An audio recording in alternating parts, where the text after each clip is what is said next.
The evening air carried the scent of cherry blossoms through Hangang Park as Min-jae walked beside his fiancée, her diamond ring catching the fading sunlight.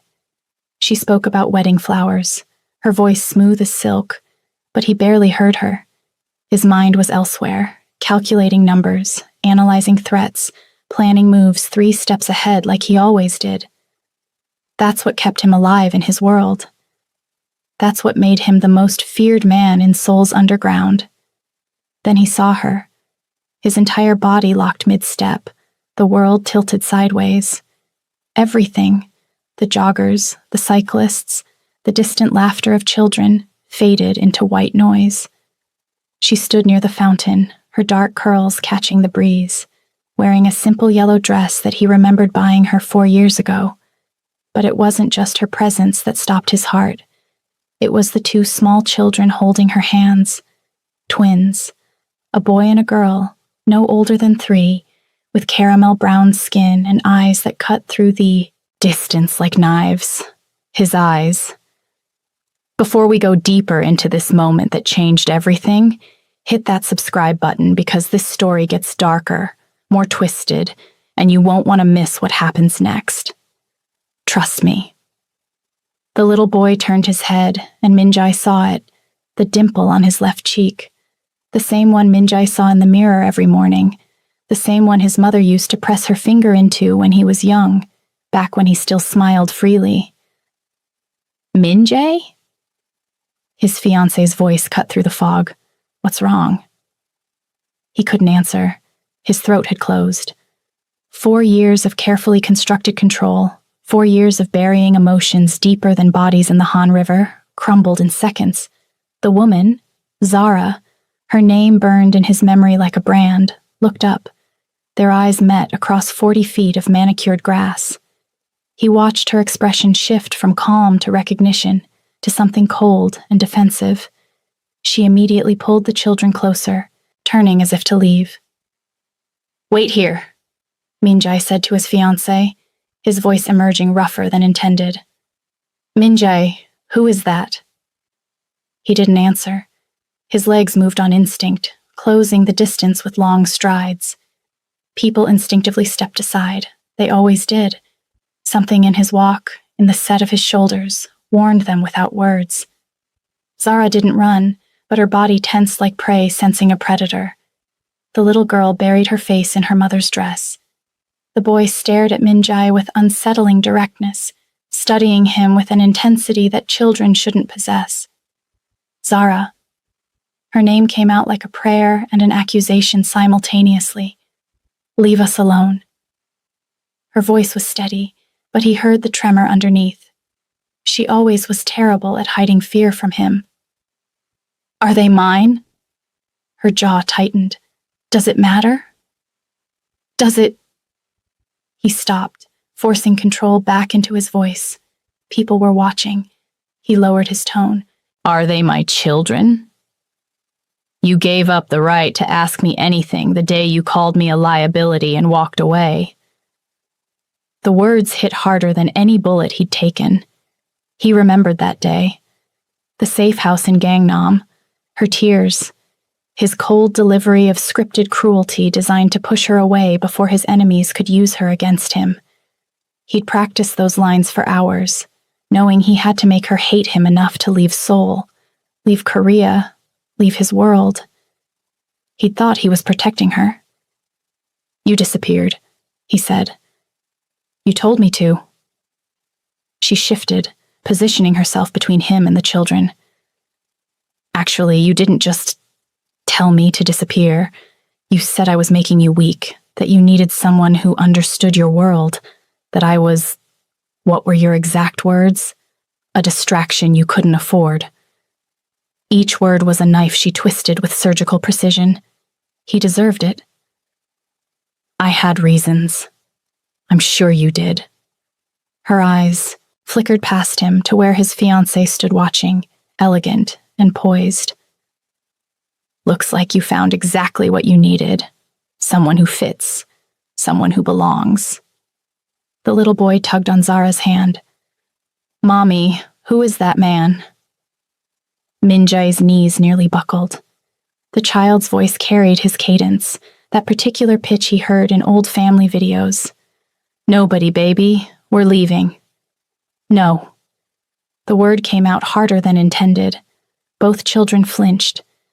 Min-jae immediately softened his tone, crouching slightly to appear less threatening. "Please, 5 minutes. That's all I'm asking." Zara looked at him for a long moment, something unreadable moving behind her eyes. Finally, she nodded toward a bench partially hidden by ornamental trees. 5 minutes. Then you forget you ever saw us." She walked toward the bench, the children flanking her like small guards. Min-jae followed, acutely aware of his fiancée's eyes burning into his back. He'd deal with that explosion later. They sat with careful distance between them. The twins climbed onto their mother's lap, still watching Min-jae with those unnerving eyes. Up close, the resemblance was undeniable. The girl had his mother's nose. The boy had the sharp cheekbones that ran through the Park family for generations. How old are they? He already knew, but needed to hear it. 3.5. The timeline aligned perfectly with their last night together. The night before he staged their brutal breakup. The night he'd held her and whispered promises he never intended to break, until he learned about the contract on her life. "You were pregnant when you destroyed me?" "Yes." She adjusted the little girl's ponytail with practiced gentleness. "Found out 2 weeks after you threw me away like garbage. By then, 3 different men had followed me to work. I'm not stupid, Min-jae. I knew what you are, what you do. I'd always known and chosen to love you anyway. But when those men started showing up, when I realized your enemies had marked me, I understood why you pushed me away." His chest constricted. "Then why didn't you come back? Why didn't you tell me?" "Because understanding why you hurt me doesn't erase the hurt." Her voice cracked slightly. "Because I was 24, pregnant with twins and terrified. Because one of your men, the one with the scar, I never learned his name, found me in the hospital after a scare at 12 weeks. He gave me money, a new identity, and a ticket to Los Angeles. He said you'd ordered him to make sure I disappeared completely, that if I truly loved you, I'd never contact you again." Lieutenant Kim, Min-jae's oldest friend, his most trusted officer, the man he'd secretly ordered to watch over Zara without her knowledge. Kim had never mentioned a pregnancy, had never mentioned helping her leave the country, had protected her secret for 3.5 years. "I never ordered him to send you away," Min-jae said quietly. "I asked him to keep you safe from a distance." Zara's expression shifted, confusion replacing some of the hardness. He said, "He made a choice to protect you beyond what I asked, a choice that apparently included keeping my children from me. His choice kept them alive." Zara's voice rose, then immediately dropped as both twins looked up at her with concern. She kissed their foreheads automatically, a gesture of comfort that squeezed Min-jae's heart. "Do you know what your world would do to them? Can you imagine what your enemies would pay to hurt these babies just to hurt you?" She was right. Absolutely. Devastatingly right. Even now, sitting in this park in public view, they were all in danger. His presence here, his obvious interest in these children, had already marked them. "Mommy's okay," the little girl whispered, patting Zara's cheek with tiny hands. "I know, baby. Mommy's okay." Min-jae watched this exchange, this intimate moment between mother and children, and felt the full weight of everything he'd missed. First words, first steps, birthdays, middle-of-the-night fevers, the 1,000 tiny moments that built the foundation of family. Gone. All of it gone. "What are their names?" His voice came out rough. Zara hesitated, then yielded. "Kai and Mia, Park Kai and Park Mia. I kept your name because I don't know why. I told myself it was for legal purposes, but She trailed off, not finishing. Thank you. It seemed inadequate, but what else could he say? Don't thank me. I didn't do it for you. Movement in his peripheral vision made Min-jae tense. His fiancée was approaching, her designer heels clicking on the stone path. Her face maintained perfect composure, but he'd learned to read the tiny tells, the slight flare of her nostrils, the microscopic tightening around her eyes. She was furious. Min-jae! She stopped a respectful distance away, her voice controlled. Should I give you more time? Or should we discuss whatever this is together? Before Min-jae could respond, little Kai suddenly stood up on the bench and pointed past all of them. Mommy, that car is going really slow. Everyone's head turned. A black Mercedes with tinted windows crept along the park's edge, moving far too slowly for normal traffic. Min-jae's instincts screamed before his brain caught up. He knew that car. Recognized the specific model favored by the Huang family, his rivals, his enemies. They'd already found them. His hand moved to his phone even as he shifted position, placing his body between the car and the bench. Go. Now. Back toward the fountain where there are more people. Zara's eyes widened with recognition. She'd seen this mode before, the switch from man to soldier. She grabbed both children, pulling them close. Min-jae, what's happening? His fiancée's voice climbed higher. Not now. He was already texting his security team, triggering the emergency protocol. Stay with them. Get to the fountain. Don't run. Walk normally. Go. The Mercedes stopped completely. The back door opened. He moved without thinking, muscle memory overriding conscious thought. His body collided with Zara's, taking her and both children to the ground behind the bench as the first shot cracked through the air. Wood splintered above their heads. Someone screamed. The park erupted into chaos. Stay down! Min-jae covered them with his body, feeling the small frames of his children trembling beneath him. Mia was crying, high-pitched wails that cut straight through his chest. Kai remained silent, but Min-jae felt the boy's rapid heartbeat against his arm. More gunshots. Return fire from somewhere behind them. His security team had arrived. The Mercedes engine roared as it sped away, tires screeching. Min-jae kept them down for 30 more seconds, counting heartbeats, assessing threats, calculating exit strategies. Finally, he lifted his head. His lead bodyguard was running toward them, weapon drawn but lowered. Boss, we need to move. Police are 2 minutes out. Min-jae rose carefully, helping Zara to her feet. She was shaking, clutching both children, who were now both crying, their faces buried in her neck. His fiancée stood frozen 10 feet away, her perfect makeup streaked with tears of shock. My car! Now! Min-jae's voice cut through the pandemonium. He reached for Kai, but the boy shrieked and clung tighter to his mother. Don't touch them! Zara's voice broke. This is exactly what I ran from. This is why I left. And this is why you can't leave again. Min-jae forced himself to stay calm despite the adrenaline burning through his veins. They know about them now. Everyone in my world will know by morning. You think you can just disappear back to Los Angeles? They'll follow you. They'll wait for the perfect moment. They'll... Stop! Zara's hand went to Mia's ear, covering it. Just stop! Min-jae's security formed a protective circle around them as they moved quickly towards the parking area. His fiancée followed silently, her face pale. They reached his armored SUV, and his driver already had the engine running. The drive to his safe house in Gangbuk took 20 minutes. Nobody spoke. Mia's crying eventually subsided into hiccuping whimpers. Kai remained eerily quiet, his small hand gripping his mother's shirt. Min-jae watched them in the rearview mirror, these tiny people who carried his DNA, his legacy, his sudden and overwhelming purpose. His fiancée stared out the window, her jaw set. The safe house was a penthouse with reinforced walls and bulletproof glass. Min-jae had bought it years ago for exactly this type of emergency. Inside, he finally took a breath.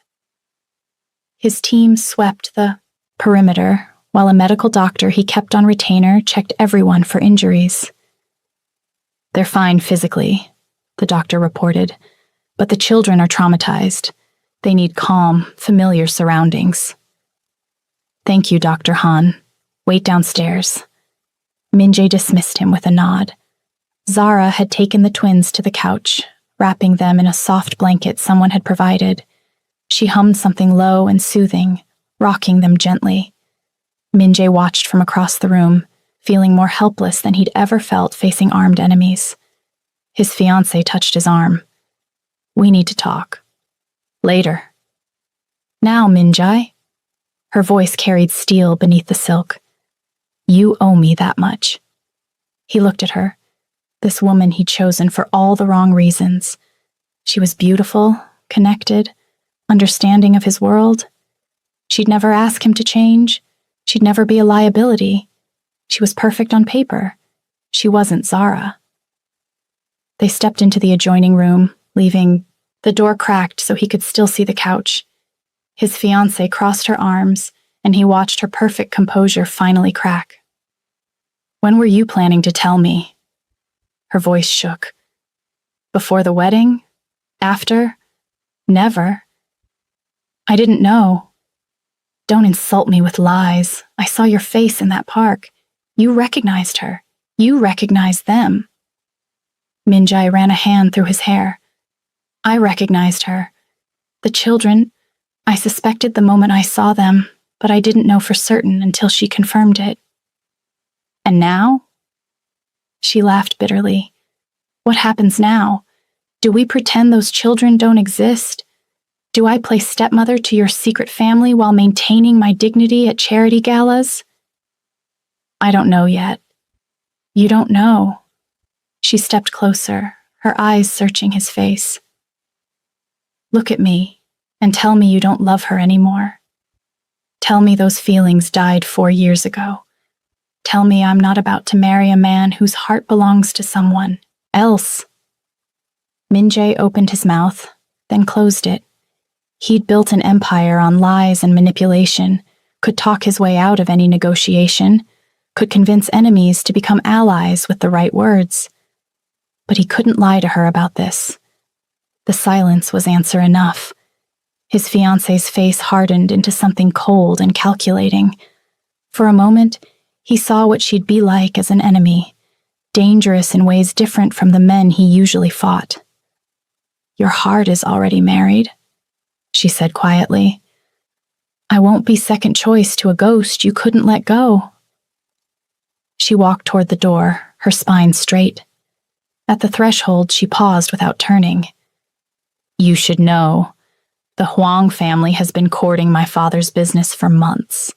They've made very generous offers. I always told them no out of loyalty to you." The threat hung in the air like smoke. "Don't," Min-jae warned. She looked back, and her smile was razor-sharp. "Goodbye, Min-jae. I hope she's worth losing everything." The door closed with a soft click that somehow sounded louder than the gunshots in the park. Min-jae stood alone for a moment, processing what had just shifted in his world. Then he returned to the main room. The twins had fallen asleep on their mother's lap, exhausted from fear and tears. Zara looked up at him with eyes that held too many emotions to name. "She left," he said simply. "I heard." Zara stroked Mia's hair absently. "I'm sorry." "Don't be. She was right." Silence stretched between them, filled with 4 years of unspoken words.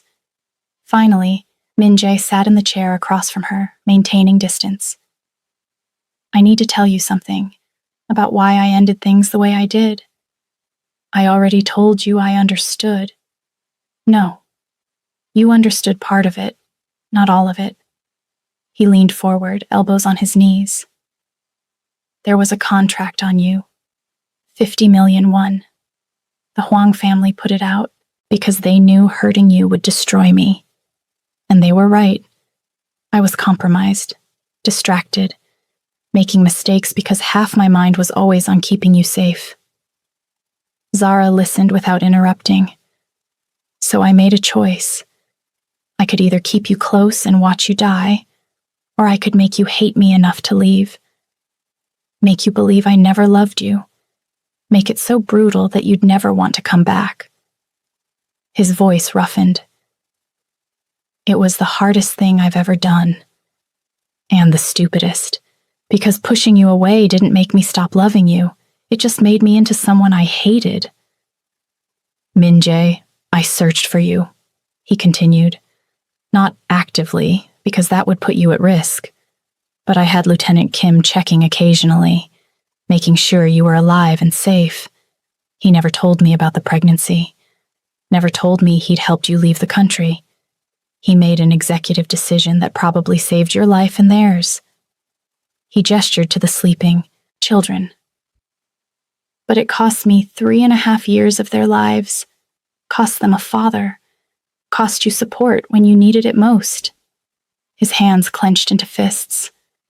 I can't get those years back, but I can make sure they have every year going forward, if you'll let me.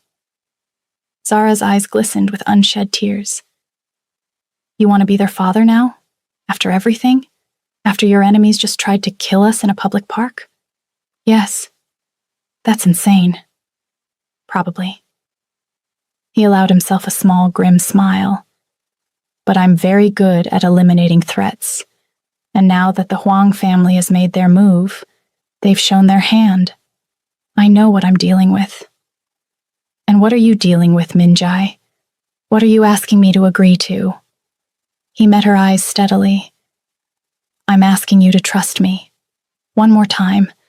Let me protect you and Kai and Mia the right way, not from a distance, not through intermediaries.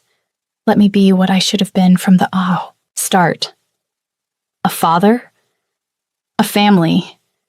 The word hung between them, fragile and powerful. Zara looked down at her sleeping children, then back at Min-jae.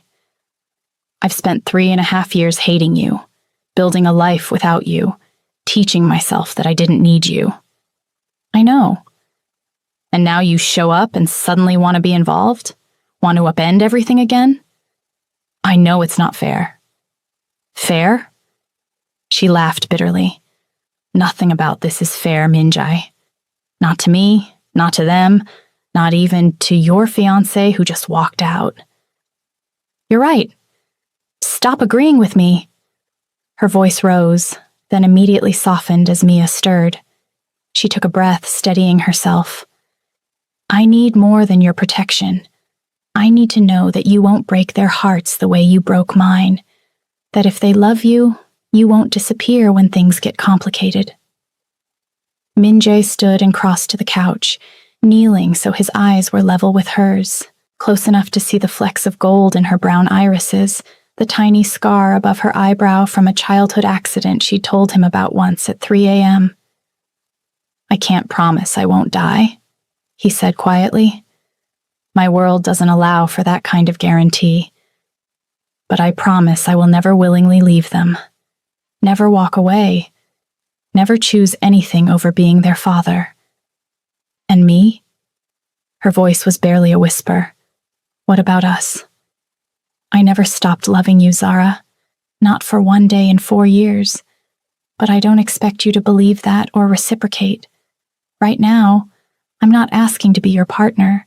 I'm asking to be their father. The rest, if there is a rest, we can figure out later. She studied his face for a long moment. Kai chose that moment to wake up, his eyes opening slowly. He looked at Min-jae without fear this time, just curiosity. Mommy, is this my daddy? The question was so simple, so devastating in its innocence. Zara's breath caught. She looked at Min-jae, then at her son. Yes, baby, this is your daddy. Okay. Kai accepted this with the easy adaptability of children. Daddy, I'm hungry. Min-jae's eyes burned. He blinked hard, forcing control. Then let's get you something to eat." He stood and picked up his phone, ordering food from his personal chef. As he made arrangements, he watched Zara whisper to both twins, explaining in simple terms what was happening. They listened with the seriousness of children who'd already learned the world could be dangerous. If you've made it this far, comment below what you think happens next. And don't forget to like this video because the next chapter of this story gets even more twisted. You won't believe what Min Jae's ex-fiancé does next. Later, after the children had eaten and been tucked into bed in the safe house's guest room, Zara and Min Jae sat across from each other at the dining table. The city lights glittered through bulletproof glass. "So, what now?" Zara asked. "Realistically, what happens next?" "I eliminate the threat," Min Jae said simply. "The Huang family made a move against my children. That's a line you don't cross in my world. They've signed their own death warrant. And then? Then I make sure everyone knows that touching you or the twins means war. Absolute unforgiving war." His voice carried the cold certainty that made men fear him. "Within a week, you'll be safer than the president." "That's not a normal life, Min Jae." "No," he agreed. "It's not. But it's the life I can give them. Security, education, opportunity, everything I never had growing up." Zara was quiet for a moment. They need more than money and bodyguards. They need a father who shows up, who knows their favorite colors and their bad dreams, and what makes them laugh. "Then teach me," he said simply. "I missed 3 years, but I'm here. Now, teach me how to be what they need." Something in Zara's expression softened slightly. Not forgiveness, not yet, but maybe the beginning of a path toward it. Across the city, in a luxury apartment in Gangnam, Min Jae's former fiancé sat across from the head of the Huang family. The old man smiled as she slid a folder across the table. Security protocols, his weaknesses, the location of his safe houses. She leaned back, her smile sharp. "You wanted to know how to hurt him? He just gave you the perfect weapon. The children. The children. And their mother." She accepted a glass of wine, swirling it slowly. "He's compromised now, distracted, vulnerable in ways he never was before." The old man studied her carefully. "And what do you want in return?" Her smile widened. "I want to watch his empire burn, and when it's ashes, I want what's left." She raised her glass in a mock toast. "To weakness, and the men who let it destroy them." The screen faded to black, but one thing was certain. This war was just beginning.